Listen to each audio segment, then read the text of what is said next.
Good morning, everyone. My name is Joel Hellman. I'm Dean of the School of Foreign Service here at Georgetown University, and I'm so pleased to welcome you in this beautiful hall on this beautiful day. We know that this is a special and unusual conference. Why do we know it? Because it's 8 o'clock in the morning, and I can tell you that at Georgetown University, very, very few events start at 8 o'clock in the morning. Only the most dedicated and the most engaged participants start at 8, but we're so pleased because we have such a packed and exciting agenda on such a critical issue to begin early and to really have, I think, what will be an extraordinary effort to look at this issue. I'm so pleased to welcome you here to the 6th Annual International Conference on Cyber Engagement, sponsored by the School of Foreign Service. I want to just say a couple of words in introduction about the school, because I think it is so relevant to the theme of the conference today. This school, the School of Foreign Service, was created in 1919. We are coming up to our centennial anniversary. The school was created in the immediate aftermath of World War I, after the United States, which had been largely an isolationist power, was pulled into global events through a bitter, violent, and costly war. And at the end of that war, here at the school, there was a deep thinking about the next steps, how to build a foundation for peace. And the decision was taken to create a school of foreign service dedicated towards creating a cadre of men, and then men and women, that would engage with the world. When Father Edmund Walsh, who was the founding regent and dean of the school, announced the creation of the school, he used the phrase or the sentence, "Unprepared as we were for war, we are resolved not to be unprepared for the peace." And so the School of Foreign Service was launched.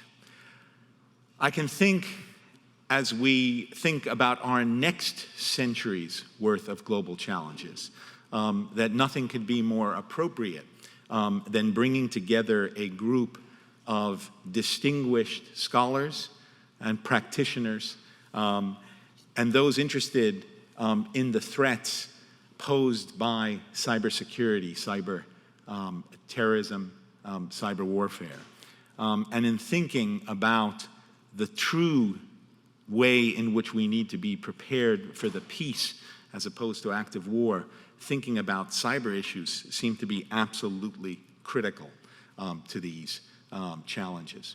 So I think that Father Walsh, who established the school in these very ornate surroundings, is smiling upon us today, pleased to see that we are tackling the issues that really will be framing the global security issues and building and continue to secure the peace for the next century. So I am pleased to welcome you on behalf of all members of the School of Foreign Service. We are in for an extraordinary event. I'm very pleased that we will have Senator Sheldon Whitehouse here to begin the introductory address for this conference today, and I welcome him here to the Georgetown campus. But let me first start by introducing really the force, and I really do emphasize that word, the force behind this conference, Dr. Catherine Lotriante, who is the Executive Director of the School of Foreign Services Cybersecurity Project. She has a long record of engagement on this issue as counsel to the President's Intelligence Advisory Board under General Brent Scowcroft, as Assistant General Counsel at the CIA.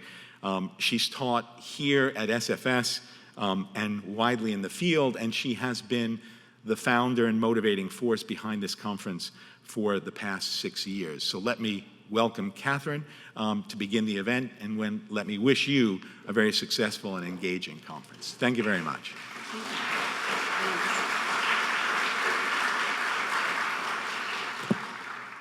Good morning, everyone, and welcome back to many of you.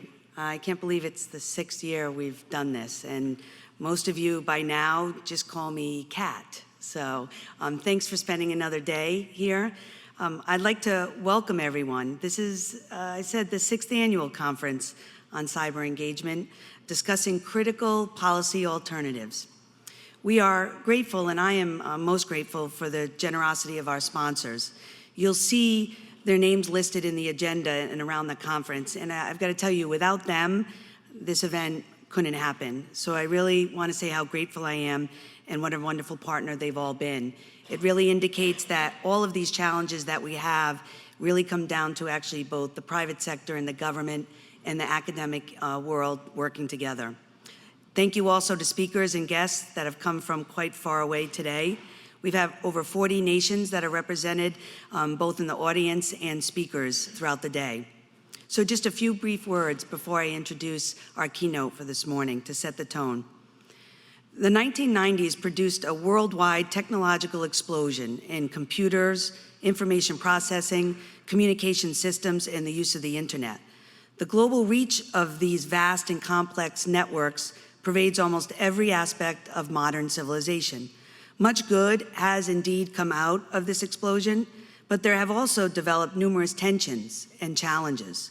Some of these tensions, such as the one between individual liberty and national security, but also between different layers and concepts of security, will be discussed today.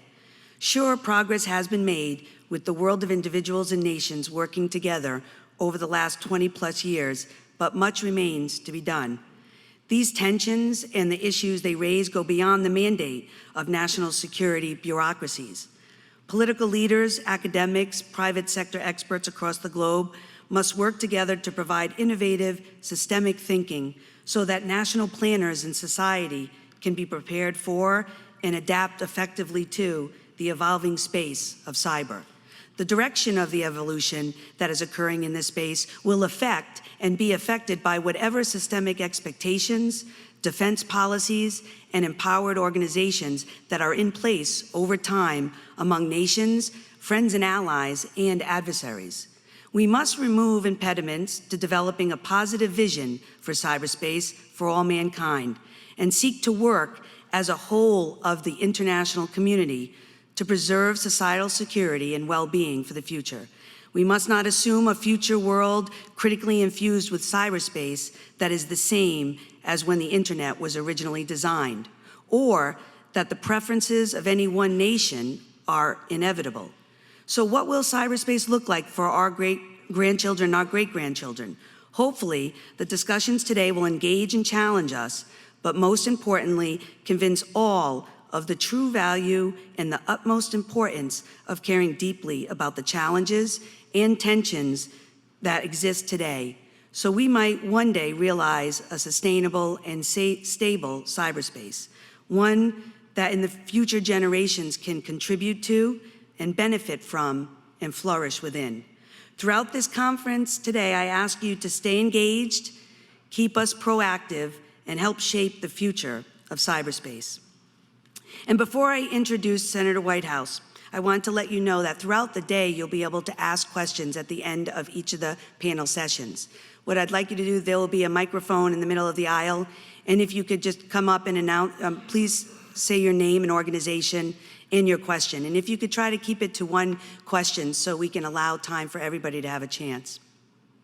So I'm really pleased to welcome Senator Whitehouse to open up this conference for this day. He actually opened up for the conference 2 years ago. And I remember very clearly, it was in the middle of a big DC snowstorm that was bad enough to close the university and to delay the opening of the government. But Senator Whitehouse assured me the night before, and sure enough, he was here at 8 o'clock and began the conference. So I have a special place for him in my heart just for that. He saved the day. The Honorable Sheldon Whitehouse is the ranking member of the Judiciary Committee, Subcommittee on Crime and Terrorism, and of the Environment, Public, and Public Works Committee. He was elected to the U.S. Senate in 2006, where he is a member of the Budget Committee, the Environment and Public Works Committee, the Judiciary Committee, the Health, Education, Labor, and Pensions Committee, and the Special Committee on Aging. Before coming to Washington, he served as Rhode Island's Director of Business Regulation, Rhode Island's United States Attorney, and as Attorney General of Rhode Island. Senator, thank you for returning to our conference and delivering the opening remarks.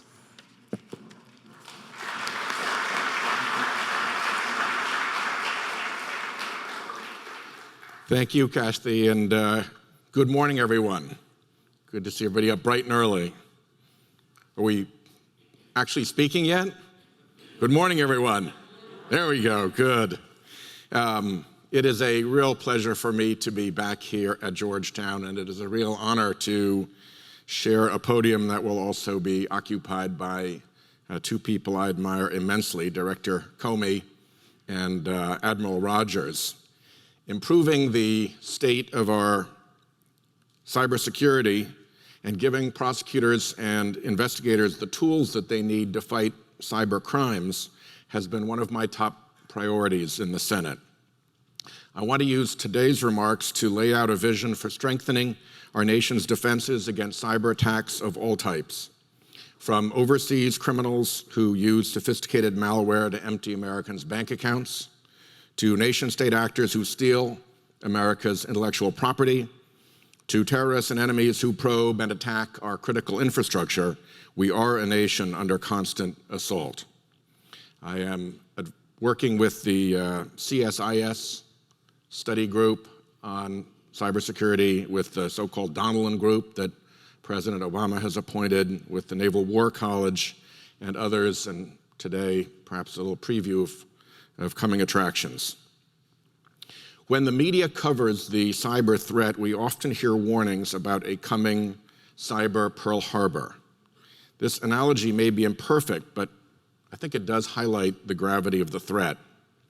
In January of 1941, the U.S. ambassador to Japan, Joseph Grew, sent a cable to the State Department that included a report that, and I quote, Japanese military forces planned to attempt a surprise mass attack on Pearl Harbor. Although a Japanese language specialist at the State Department urged his superiors to take the threat seriously, the report was dismissed as unsubstantiated rumor. Nothing was done. On December 4th, 1941, the Office of Naval Intelligence warned President Roosevelt that Japanese were surveilling the island of Hawaii and gathering information about the movement of U.S. warships with a view toward, and I quote, open conflict. Nothing was done. And on the morning of December 7th, 1941, Air Force Lieutenant Kermit A. Tyler, an observer trainee at the Fort Shafter radar facility in Hawaii, was informed by a radar operator of an unusually large incoming blip on the operator's radar screen. Tyler, who was not trained to interpret radar returns and suspected the blip was American bombers inbound from the mainland, famously responded, "Don't worry about it." I hope we will not one day look back upon the pattern of cyber intrusions and attacks currently underway as warnings no less urgent than the blip on the radar screen at Fort Shafter. In just the past 6 months, we have seen 3 game-changing cyber incidents. One was this past December when hackers carried out an unprecedented attack on the power grid in western Ukraine. In the dead of winter, cyber attackers were able to infiltrate computers within a number of electric distribution facilities and cut power to roughly 30 Ukrainian substations, plunging nearly 250,000 people into winter darkness. To cover their tracks and make the damage more difficult to repair, the attackers then disabled the computers they had infiltrated by overwriting the operating software. In their final act, the attackers disconnected the emergency power supplies servicing the power distribution centers, forcing the Ukrainian operators to restore power in the dark. It is tempting to conclude that superior American technology would have fended off a similar attack here. But there is little evidence to support such a view. It has been reported that the targeted Ukrainian facilities were better defended against cyber attack than some equivalent facilities in the US. Even more troubling, experts believe that the attack would have been harder to mitigate in the United States, where we have moved beyond the analog area manual backup switches that helped operators restore power in the Ukraine incident. The second game-changing incident was the Department of Justice indictment, charging 7 agents of the Iranian government with a series of sophisticated cyber attacks against the United States.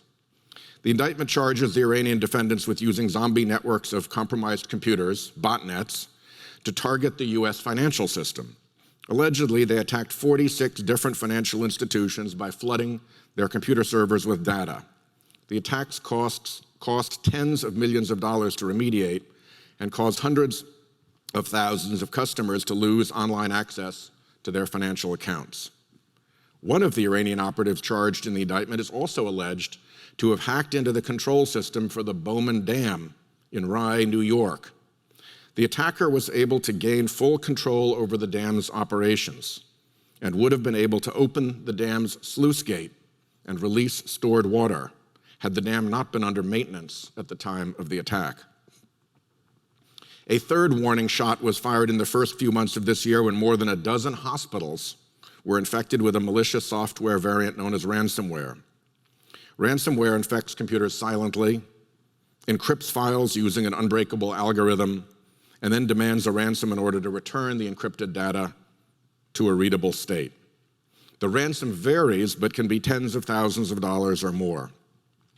Ransomware is a nuisance threat to any computer, but when it infects critical infrastructure like a hospital, the results are potentially devastating. When the MedStar consortium of hospitals was struck with ransomware last month, doctors lost access to patient records, and scheduled surgeries were delayed or canceled. Although MedStar was able to avoid paying the ransom by restoring backed up data, other hospitals have not been so fortunate. In February, Hollywood Presbyterian Hospital in California was forced to pay a $17,000 ransom to attackers who had infected its systems in order to restore access to patient files. And of course, a hacker who can get in for the purposes of ransom can get in for the purposes of destruction.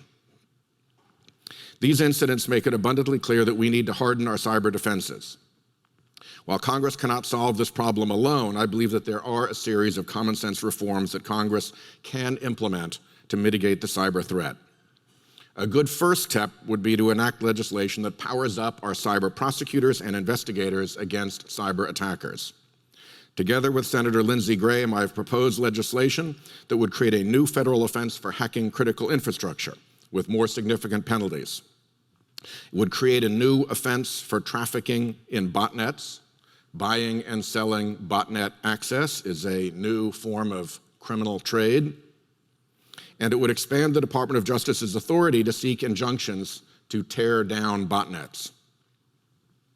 To better protect our federal networks against cyber attacks, I believe it's also time to set up a roving inspector general for cybersecurity for the civilian agencies. A single specialized office dedicated to federal cybersecurity with authority to do white hat tests of agency security could attract world-class talent and spur federal agencies to keep pace in the arms race against hackers. Currently, this responsibility is spread across 73 inspectors general throughout the federal government, all of whom have full IG portfolios, and that has produced predictable results. On another front, the government has done a poor job of communicating the scope and severity of the cyber threat to the American public. Part of the problem is a culture of overclassification that pervades the executive branch.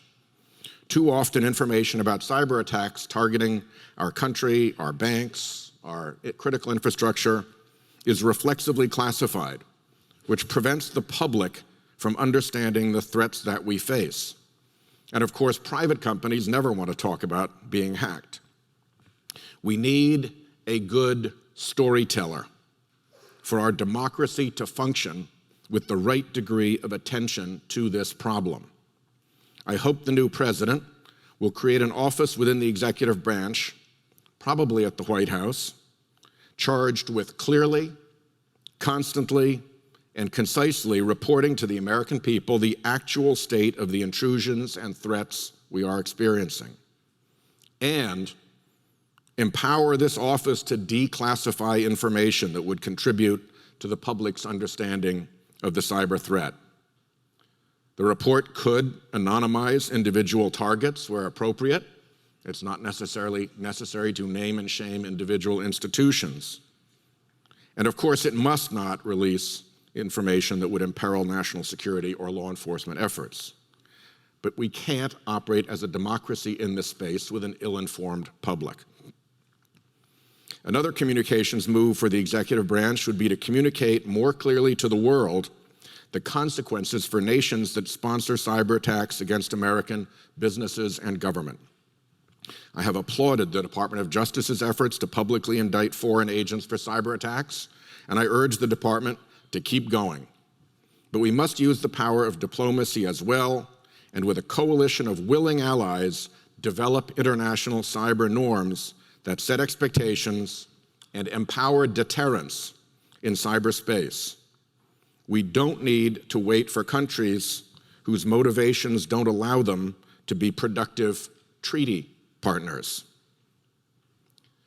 Countries that sponsor cyber attacks against U.S. interests, or who assist, license, or shelter those who conduct such attacks, should be put on firmer notice of consequences for those actions. I think we could also take another look at the old-fashioned militia model, too, that lets ordinary citizens come to their country's aid in an organized fashion.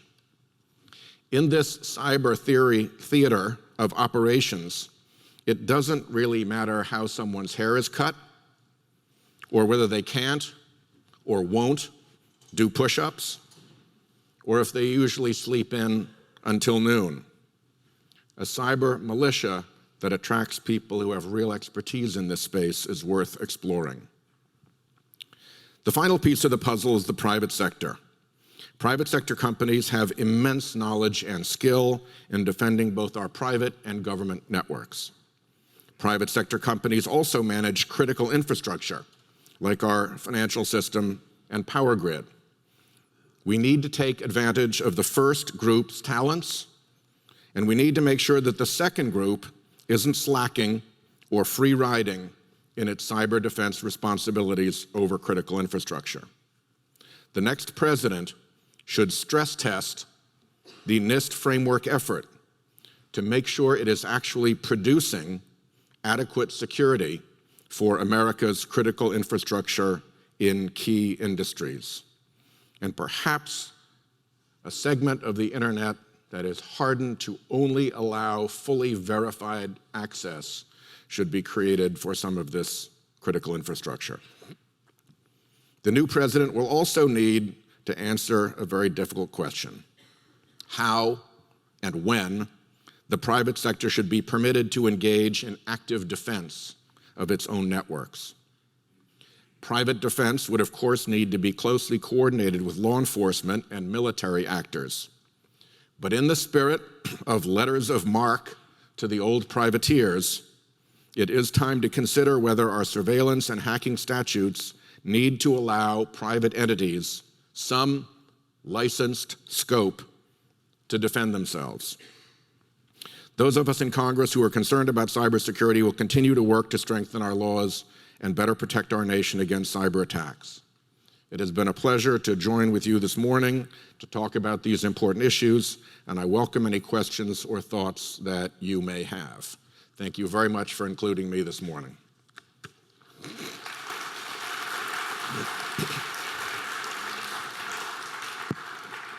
That was a wonderful recitation of things that people need to do.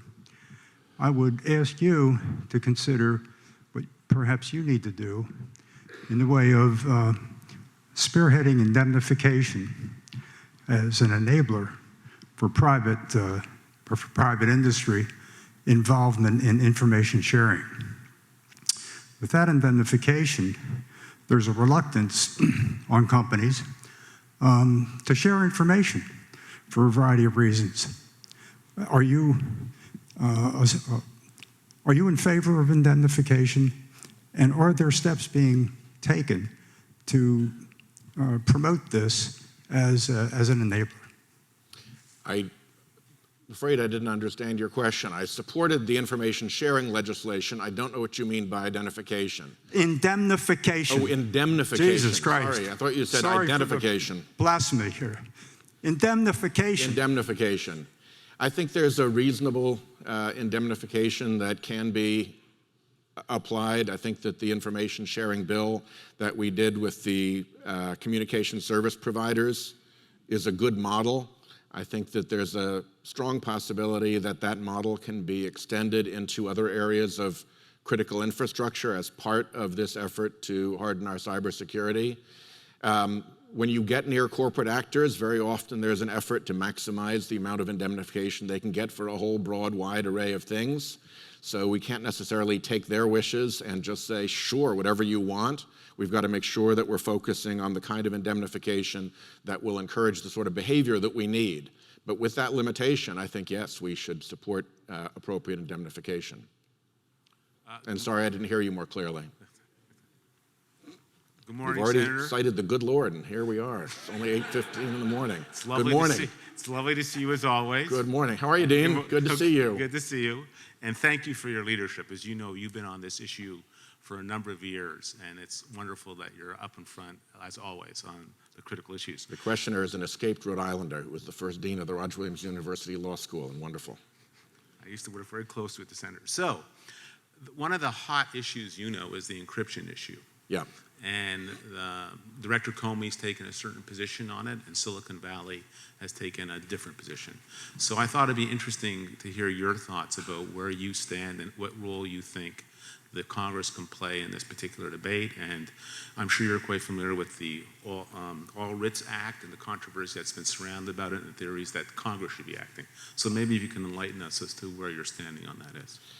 I think that this has become such a fight that it risks drawing all the rest of the progress that we could make in cybersecurity into that black hole. There is a magnetic attraction to fights in Washington. I can't explain it, but I observe it. It's like the story of the guy who goes by the bar where people are crashing their chairs over each other's heads and throwing punches, and he taps somebody on the shoulder and says, hey, is this a private fight or can I join in? You get a fight like this and everybody wants a piece of it, and then you don't do the things that can be done.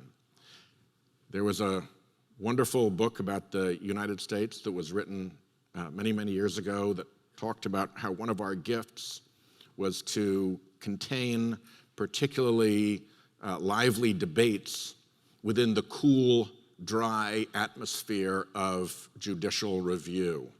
And I think the cool, dry atmosphere of judicial review for this is the right place for it to be played out. I think that judges have long experience authorizing warrants, and the warrant process is something that goes back to the Founding Fathers. I see no reason why any American corporation should be exempt either from a warrant or from a court order, ever. There is not, Apple may be a new technology, but it's not so new that it's immune from the warrant requirement. And judges are very good at specificity and so forth. And so I think that letting this develop in the courts where the law about warrants and the All Writs Act has always developed is the sensible thing to do. Also, it avoids us being dragged into that particular fight and having it be the black hole into which all good work on cyber gets sucked. Thanks a lot. Good luck. Thanks, Dean. Hi, Senator. My name is Supriya Mazumdar, and I'm a sophomore at the Elliott School of International Affairs at GW. I'm relatively new to this game, but I've heard rumors when I was taking a class with the Naval Academy, and there was talk of reform of the bureaucracy to allow students and younger generation millennials who are skilled in programming into the Corps to help combat cybersecurity. And I was wondering what your opinion is on reforming bureaucracy to accommodate things like this. There's my militia idea. I like that idea. The way I would suggest going about it is the old-fashioned way, which is that you let governors authorize militias within the state, work with our Department of Defense to make sure that they're organized in an appropriate way, and then try it out in a couple of places and see how it works. Are they effective? Is it helpful? What do you learn? I do think that requiring people to join the National Guard exempts a certain number of people who just aren't going to do that. It's not necessarily hacker culture to want to have short hair, do push-ups, and obey orders. The Estonians seem to be doing a pretty good job with their cyber militia, so I think they're an example. But back in the day, it was governors that put up militias. It was locally formed groups that went and fought in the Civil War, and to try a few in states that want to lead on this, I think would be a sensible way to go about trying it. You just have to be sure that it stays within the chain of command overall of our military and law enforcement activities. You don't want loose and unconstrained actors charging about in the name of a militia. But I think that's not difficult to organize, and I think finding a way to get those people engaged in doing this would be a worthy pursuit. So good on you, let's keep pushing. Hi, Senator. David Hong from PricewaterhouseCoopers, Canada.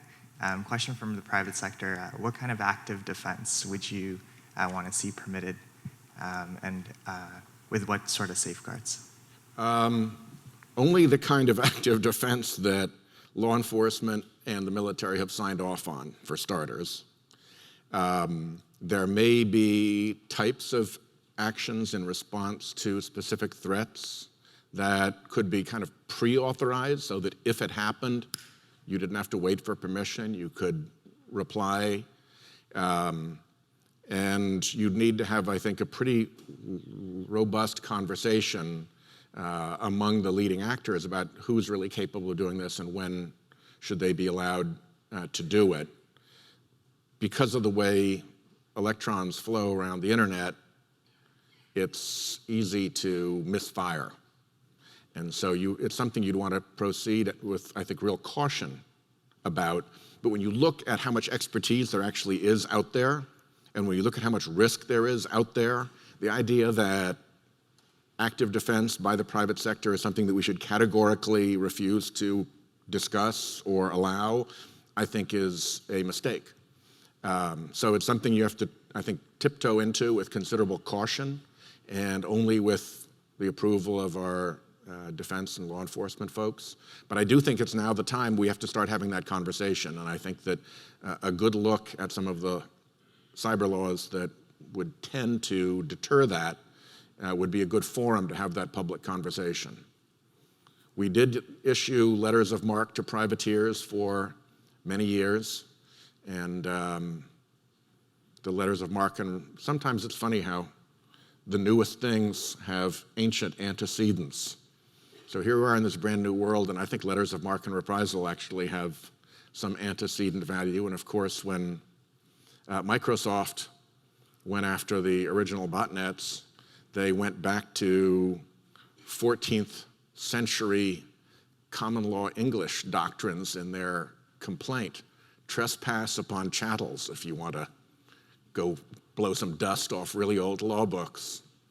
So we can't let, just because the ideas are old and the problem is new, we should not overlook that their potential utility. Good morning. Thank you for coming. My pleasure to be here. My name's Dave Atel. As a former, shall we say, computer scientist at the National Security Agency, I have to admit, myself and my friends were not as excited to see the Iranians getting indicted for state-sponsored actions, because we feel that often that could put, for example, our own travels at risk.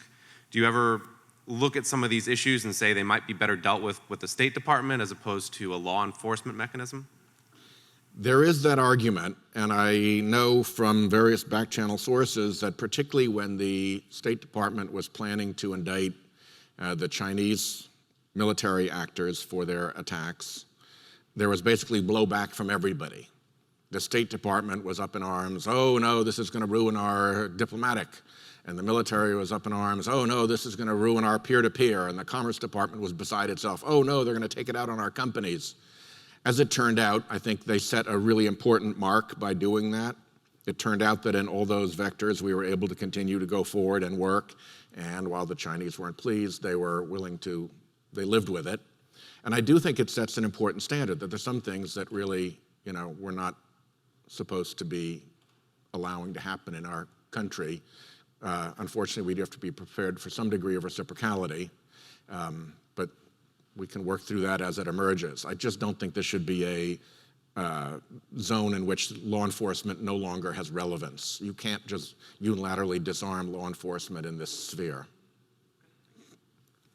And thank you for your service at what Barbara Mikulski refers to as the mothership. Well, if that's it, let me conclude by thanking you all for your attention to this issue. We have, I think, a significant opportunity in a number of reports that are being prepared for the new administration and through a new administration's transition team and through the appointments of a new administration to do the kind of reboot that the regular refreshing of American democracy permits. And I think in this particular area, it is quite important that we do that reboot, and everybody has a part to play. So thank you very much for the parts that you are playing.